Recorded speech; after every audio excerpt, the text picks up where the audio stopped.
Hi, I'm Ray, and I'm the owner of Rose Sign Language Interpreting Company here in Colorado. What we're discussing today is funeral interpreting.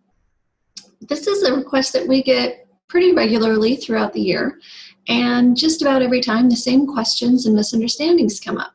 So hopefully this video can resolve some of those.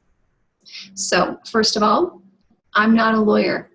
I work in the field of interpretation, so I have a really good idea of how the ADA, the Americans with Disabilities Act, how that applies to a variety of situations and settings. If you have specific legal questions, I strongly recommend that you get in touch with your company's legal counsel. Okay? All right. So first of all, funeral interpreting tends to be a last minute or short notice request, however you want to phrase that. This is fine. We do this all the time. We do short notice requests for a variety of industries all the time. In this case, we really get it.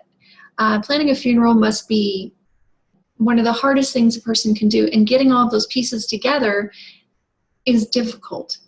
We'll work with you. We'll make it work. We'll work together. We'll make this happen. So please don't worry about it being a short notice request, okay? Secondly, as I mentioned, the ADA in my intro, you have a legal responsibility under this federal law, the Americans with Disabilities Act of 1990, to provide access. This is not the family's responsibility to provide an interpreter. It's yours. You are providing a service to the general public, so that means that it has to be accessible to the general public. And accessible, again, does not mean that you'll provide a service like interpreting and then bill them for it. That's illegal. This is just the cost of doing business, okay? I do recommend that you look up www.ada.gov so you can see the actual language of the law and educate yourself a little bit. Again, you're paying, the family is not. Don't ask the family to bring a family member who can sign. First of all, interpreting for a loved one who has passed away or interpreting for a grieving loved one, I would say it's impossible to do well.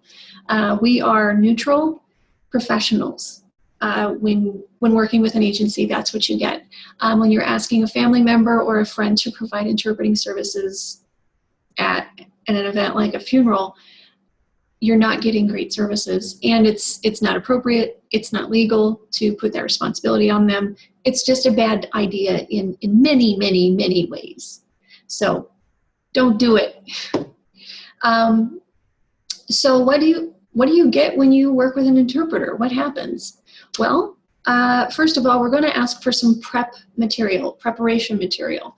We'll need to know things like what music is going to be used, any readings, the religious affiliation of the family or the deceased, because we need to be able to interpret in the most respectful way we possibly can. As far as music and readings go, the thing that we all love about music is the metaphor and the poetry. These things are not a cut and dried interpreting process. They're actually incredibly difficult. So we need as much time to prepare an interpretation for those pieces. We understand that, again, this is a last minute situation often, and those things might not be available or even chosen yet. We'll work with you, but whatever is known, please let us know. Let us know that you're going to be reading from Mark or from Ecclesiastes, or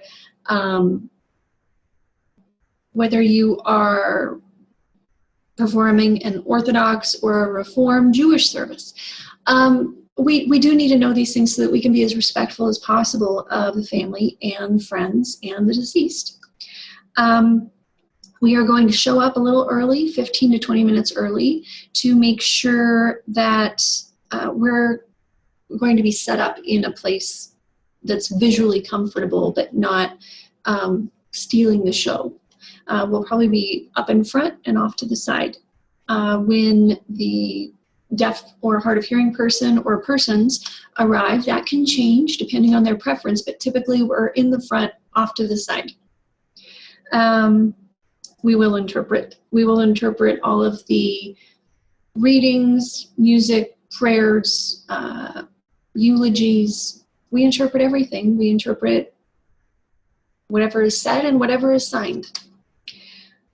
When the service is over, or when our contracted time with you is over, we just leave.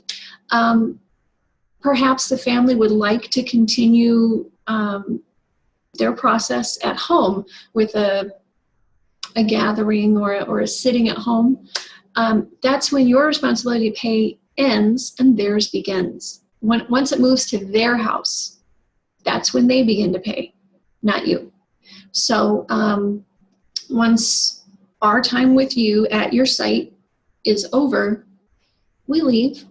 Afterwards, our agency will bill you, and then you pay us. Again, don't tack these fees onto the family's fee that they owe you for the funeral director, for the space, for the cremation, for the burial. None of it.